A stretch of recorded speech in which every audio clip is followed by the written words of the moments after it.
This is Swiss and Chips, your British guide to Switzerland.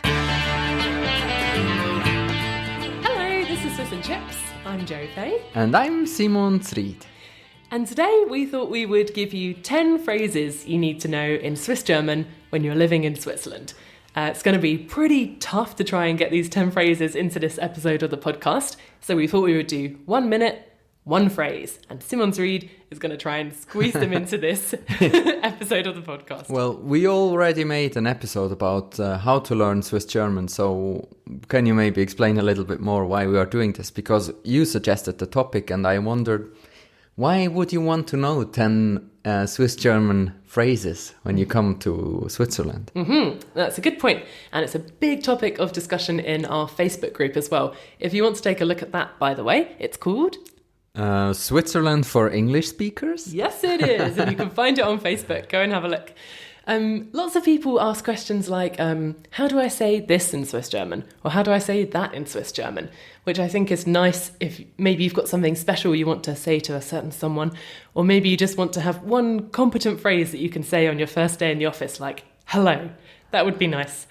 And basically a lot of people ask, can I move to Switzerland without speaking Swiss German? Yeah, I think that was a big topic, and I think that's super sad if people dream about coming to Switzerland, but they don't really make the step or take the step because they're afraid not to be able to talk Swiss German already, and I think it's completely unnecessary. I mean, it's very helpful, obviously, but it's no problem to come without a single word of Swiss German, I think. Yeah, and I think one thing I didn't know before I moved here was that so many people here really do speak English really well. It's not like in England, if someone comes up to you and speaks in French or German, maybe you might remember a few phrases from your GCSEs, but maybe not. You know, really people here are used to speaking English on a daily basis, the vast majority, I would say.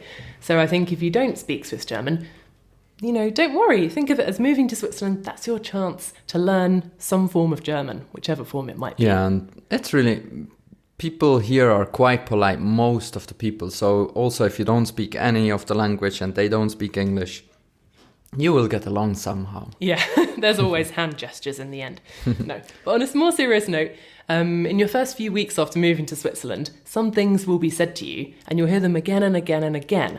Probably in shops, for example, because whatever happens, you're going to have to buy some food at some point. And people say things to you there. And there comes a point where you think, what are they saying? And then if you're someone like me, you attempt to put these words together and look it up on the internet and find out, aha, they're saying hello. Which brings me to point 1 on our list, Grüße. Oh, so I start straight away. Oh, let me start the timer so we can stick to one phrase 1 minute. Go. Okay. Grüße is your first word. Well, that is hello. It's a polite form of saying hello. Say Grüße. Ah, nicely That phrased. was not a minute, was No, it? it wasn't. But However, you can also say hallo. That would be both polite or informal. That's the safe side, I think. You can say hallo or salut or you can even say hi. I mean, everyone here knows what hi means. What we should mention here as well is that there's variations on how to say hello depending on where you are in the Swiss German part of the country. Oh, you really want to go there? Yeah, I think we should, bit. maybe as a disclaimer, we talk about Bernese-ish German. I'm from Bernese Oberland or Bernese town. That's the dialect I would explain, I think. Mm-hmm. Yeah, so back to the 1 minute if it's mine. Grüße, hello, hi. Also grüße, hallo. Hi, you can say or you can say ciao. That means ciao. It's Italian, Swiss German, so you can say either of these, or you will hear either of these. Just in time. This is going to be tough because now I want to say things as well. Well, it's my minute, isn't it? Okay. Drat and blast. Okay, so lots of different ways to say hello. And just to explain very briefly in a pause, if we made the difference between formal and informal, because you mentioned Grüßach is a very sort of polite, formal way to say hello. So who would you use that for? Well, you opened really a huge topic now with that. I think we should make an own episode about that. But formal and informal, I would say formal is for people 25 and older. That's a really rough. I would. That's not a as good as I can say. A rough rule of thumb. Yeah. So, or in informal discussions or informal talks. So when you go to a doctor, to a lawyer, to a bank, then you are formal. Or also for an interview at work, you will be formal. Okay, fantastic. Right, resetting the time. Point 2 on our list. Once you've said hello to someone, I think the natural progression is you're going to want to say... Goodbye. And in Swiss German, we'd say that. Ade, or adieu, or tschüss, or is there anything else? Yeah, and there is not much to explain. Adieu is formal again. Ade can also be formal. Ade zusammen means by together to a group. Ade zusammen is informal. Ade miteinander is formal. Doesn't really help. So just say, you can say tschüss is maybe the most common thing, and it's informal and it's a nice way. And you can say that to one or more people. Yes, just say tschüss and go. Run. Don't look back. You don't need to see those people again. But there is one other phrase I've heard, which is auf Wiedersehen. Yeah, it's German. Yeah, auf Wiedersehen. It's quite formal. Means like auf Wiedersehen in High German means see you again, or see you next time, something like that. Okay. Yeah. Ooh, crack the bell. Well, that was more than 1 minute, and it's my time. You are talking. That makes completely no sense, that bell. Okay, moving on. Point 3. How do you say thank you? Merci. Why do you use a French word? Well, Switzerland is French, Swiss German, Italian, Romansh. Did I forget any? No. Okay. So we are living very close together, and I think it's normal to swap language. I guess that's why. I don't know. Probably. You can also say danke. That's High German. Danke. Yeah. And so you can say merci, or you can say, if you're very thankful. Merci vielmals. That's thanks a lot. Thanks a lot. Thanks many times. Okay, so that seems pretty straightforward. You haven't used your 1 minute yet. Yeah, next topic. Okay, point 4 on our list. If you bump into someone accidentally on the bus, for example, and you want to say, oh, sorry. Oh, excuse? Excuse? Another French word. Yeah, there's so many. Yeah, that just means excuse me, excuse. Oh, you could learn that. Excuse me, excuse. It's almost the same. So, next word. I got to run here. Okay. Point number 5. You're in a shop. They've beep, beep, beep, beeped all your things through the checkout, and then they turn to you and ask this question. Oh, they ask you several questions, but I Yes. think that's normal in each country. So they ask you, "Zettelivouwe?" That means, do you want a receipt? They Can you ask. say it again one more time okay. slowly? Basically, it's "Heet Zettelivouwe." That means, do you want a receipt? But they shorten it maybe and say "Zettelivouwe." Or they even shorten it more and say only "Zetteli." Uts Zetteli and the receipt. They say, they don't say that anymore, but they used to say a "Säcklivouwe."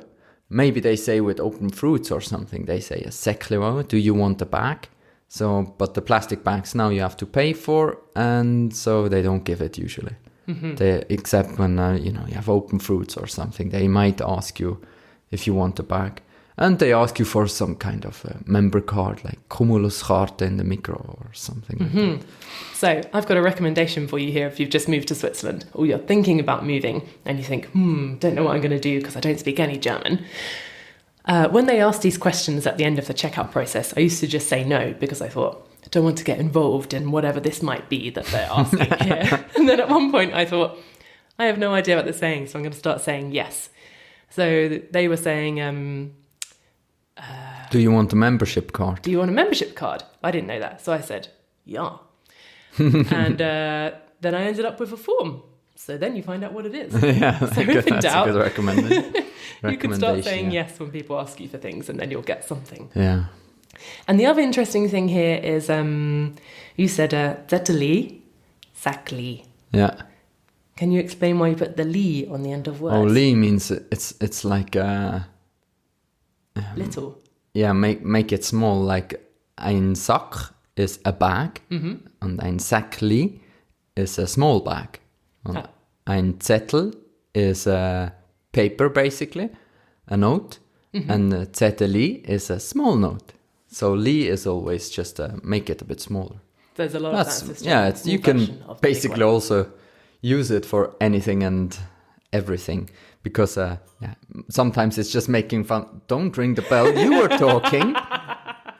Okay, just to finish that. I think sometimes you can also just use it. Sometimes it's just funny. Yeah, but sometimes you can use it as a, how do you say, like if you move into a huge house, you can say as means in German a house, oder as Hüsli means small house. Say nice small house. To That's a kind of ironic joke. Yeah, exactly.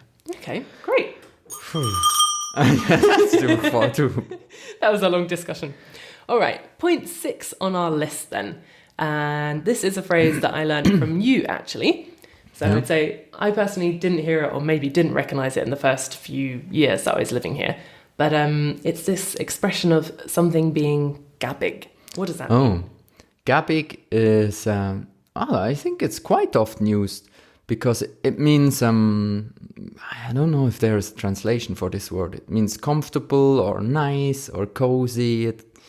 Something can be gabbig, when if I would tell you, can you bring some milk back when you're in town? And then it works out pretty well for you because the milk shop is along the way. Then you can say, it works gabbig for me. It goes well. Yeah. But also you can say, the weather is nice today. Then the weather is gabbig. So it's just comfortable, feeling nice, good. Yeah. Okay. I think you have to hear it a few times in context, then you know what it means. Yeah. But could you say it in a sentence? It's... Es ist gabbig hier. That's a slogan from Adelboden, where I come from. It's nice here. Woohoo! 1 minute. Nice. Okay. So moving on to point 7 on our list. And this, I think... Just as we are having a break between the cowbell thing. Yep. That makes me really under pressure. I get a little sweaty now. I hope I don't... I try to talk as fast as I can. My fastest English. Okay. So, when you first move here, I think you might notice that lots of people ride bikes. Not so many people have cars, I don't think, depending on where you're coming from. Yeah, if you live in a town and you work in a town, then you don't really need a car, yeah. Exactly. You might have a bike. Which means at some point you're going to end up attempting to buy a bike. However, it may not be called what you think it might be called. In fact, in Swiss German, it may be called a... Yeah, say it. Velo! Yeah, true. So in High German, it's called Fahrrad, but they also can say Velo. They also say Velo, I think, sometimes. I don't exactly know, but I think so. But we say usually Velo, yeah. And if you need more than one, because, you like them. Then you would say 2 velos. Velos. Yeah, or also if it's a bike to go on the mountain, then a mountain bike, then you would say a spike. A bike. Really? Yeah, a spike. Now that I didn't know. Bike or mountain bike. Wow, there you go. See, you can come to Switzerland just knowing English. Yeah, you already know one word. Brilliant. Okay, so that's simple enough. Point 8 on our list. This might take a bit more explanation. And even if you have an extremely nice bike, someone would maybe even say, cool spike. Cool bike. Yes, please. I'm going to start cruising around a bit more slowly then, hoping I pick up that compliment from someone. Okay, so point 8 on our list. This is not only an interesting Swiss-German phrase, but also a slightly interesting concept, I think. We've got Snuni and Sferi. Oh, yeah. Yes, that's true. So, Snuni and Sferi. Snuni means towards 9. And Sferi means towards 4. So, noon is 9. Snuni. That means like towards 9 o'clock. And that's a phrase of, it's the food you have in between breakfast and lunch. Typical, that's around 9 o'clock. That Snuni can also be at 10 o'clock or 11 o'clock. So, and I assume that it used to be more like at 9 o'clock because people started to work at 7 maybe, but now you have snoonie maybe more at 10 o'clock. Or at school, you have at 10 o'clock usually break, or 10 to 10, and then you bring your snoonie. You bring your food, and that's a fruit, or very typical would be a weckli mit dem Schokistängeli. You can explain what that is. A weckli is a small bread roll, sweet bread roll, and a chocolate stick that you stick into it, and then you eat it. One of my favorite. Yeah, it's really good. That's a very typical snoonie food to eat. And in the afternoon, it's maybe more something like, I don't know, small sandwich or...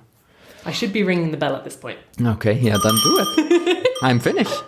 Okay, cool. So, tea breaks.